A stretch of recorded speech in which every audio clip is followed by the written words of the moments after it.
Hello बच्चों, let's read the question and the question says assertion when glucose is completely oxidized in eukaryotic cell out of 36 ATPs only 4 are produced at substrate level phosphorylation. Okay, और इसका reason उन्होंने दिया है net gain of ATPs from glycolysis is 2 ATPs. अभी देखिए इस question में जो ये असर्शन एंड रीजन का क्वेश्चन है, असर्शन उन्होंने बोला है कि जब ग्लाइकोलिसिस का कंप्लीट ऑक्सीडेशन होता है यूकैरियोटिक सेल में तो 36 एटीपीज जो है वो मिलते हैं हमें, पर उन 36 एटीपीज में से बस 4 ही एटीपीज जो है वो हमें ग्लाइकोलिसिस में सबस्ट्रेट लेवल फॉस्फोराइलेशन से मिलते हैं। एंड उन्होंने रीजन उसका ये दिया है कि नेट गेन ऑफ एटीपी जो है ग्लाइकोलिसिस में वो 2 एटीपीज है। ओके, सो इस क्वेश्चन का जो की कंसेप्ट है वो हमारे पास हो जाएगा glycolysis. key concept of this question would be glycolysis.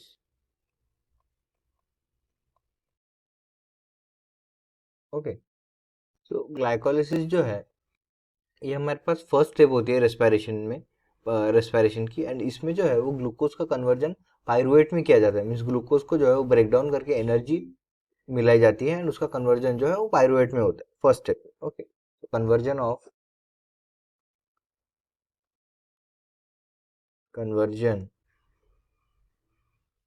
Glucose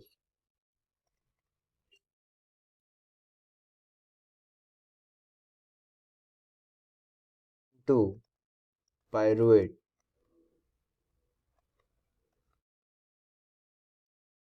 with the help of different enzymes for the production of energy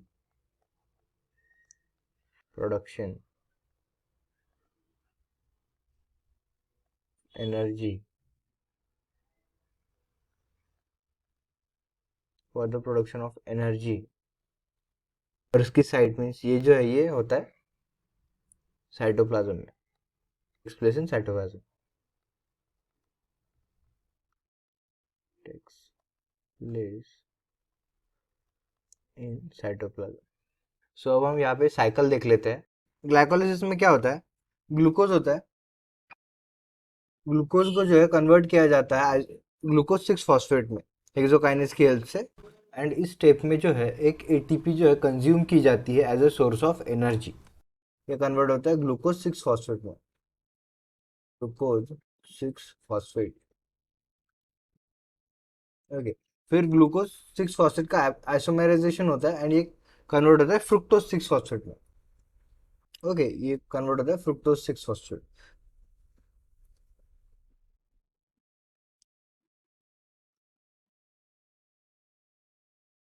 okay, एक और यहाँ पे फ्रुक्टोज 6 फॉस्फेट में एक और यहाँ पे आके एक फॉस्फेट ग्रुप जुड़ जाता है, सो ये बनता है फ्रुक्टोज 1,6 बायफॉस्फेट बिसफॉस्फेट। ओके, एंड ये जो फॉस्फेट आके जुड़ता है एडिशनल फॉस्फेट, ये हमें मिलता है एटीपी के कंजम्पशन से। जब एटीपी कंज्यूम होती है तो वो एडेनोसिन ट्राइफॉस्फेट से एडेनोसिन डाइफॉस्फेट में कन्वर्ट होता है एंड एक इनऑर्गेनिक फॉस्फेट जो है वो रिलीज होता है। सो वो एक इनऑर्गेनिक फॉस्फेट जो है यहाँ पे आके जुड़ जाता है। फ्रुक्टोज 1,6 बायफॉस्फेट। अभी फ्रुक्टोज 1,6 बायफॉस्फेट से जो है वो मॉलिक्यूल्स दो डिफरेंट मॉलिक्यूल्स का जो है वो जनरेशन होता है। पहला होता है ग्लिसरल्डिहाइड 3 फॉस्फेट। उसमें से पहला होता है ग्लिसरल्डिहाइड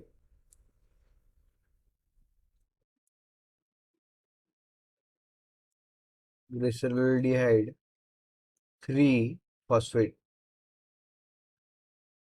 ग्लिसरल इसी के साथ ग्लिसरल्डिहाइड के साथ एक और मॉलिक्यूल जो है वो बनता है डाइहाइड्रोक्सी एसिटोफॉस्फेट। इसके साथ एक और क्या बनता है, dihydroxy acetone phosphate, dihydroxy acetone phosphate. अभी देखिए ये जो है ये इंटर कन्वर्टेबल होता है। सो फिर इससे आगे जो है क्या बनता है, इससे आगे हमारे पास मिलता है 1,6 बायफॉस्फोग्लिसरेट। इससे हमें मिलता है 1,6 ग्लिसरल ग्लिसरल्डिहाइड 3 फॉस्फेट से हमें आगे मिलता है 1,3 bis phosphoglycerate. 16 bis phosphoglycerate, 16 bis phosphoglycerate से आगे वो बनता है 3 फॉस्फोग्लिसरेट। वन एक फॉस्फेट ग्रुप जो है वो निकल जाता है, और वो जो निकला हुआ फॉस्फेट ग्रुप है वो जाके एडेनोसिन डाइफॉस्फेट मीन्स एडीपी में ऐड हो जाता है, एंड वहाँ पे हमें जो है मिलता है एटीपी।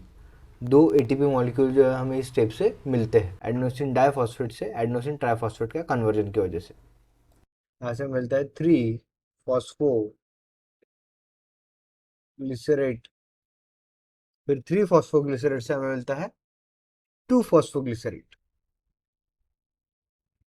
2 फॉस्फोग्लिसरेट,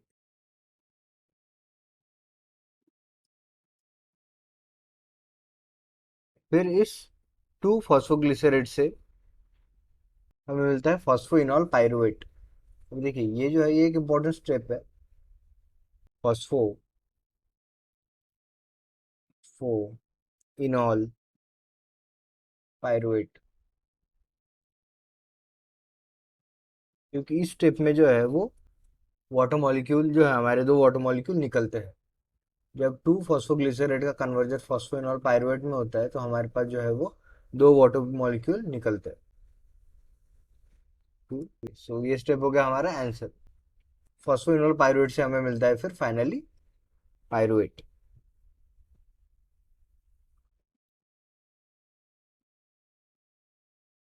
अभी ये जो स्टेप है इस स्टेप में भी हमें जो है कन्वर्जन देखने मिलता है एडेनोसिन डाइफॉस्फेट से एडेनोसिन ट्राइफॉस्फेट मीन्स एडीपी जो है वो एटीपी में कन्वर्ट होता है, एंड हमें दो एटीपीज मिलते हैं। Okay, pyruvate.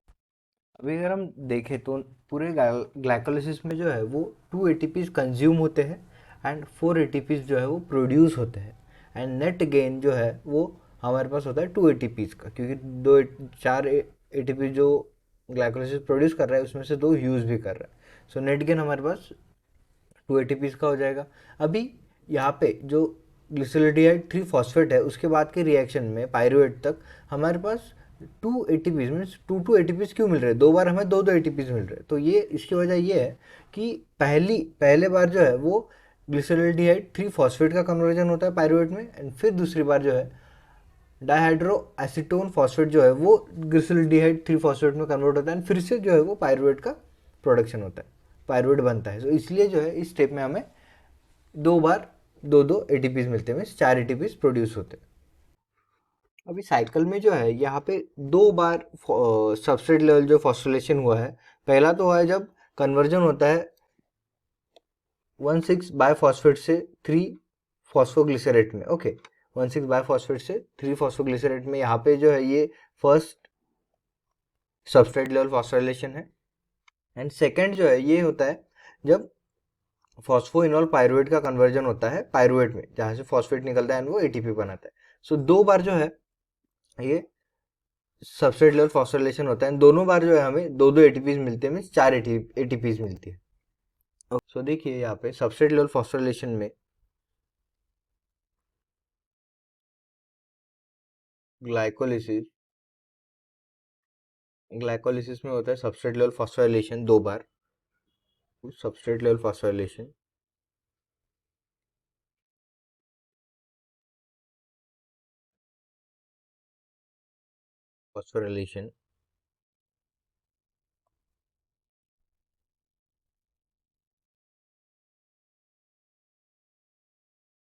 Substrate level phosphorylation से जो है हमें मिलते हैं 4 एटीपीज, हमें क्या मिलते हैं 4 एटीपीज मिलते हैं।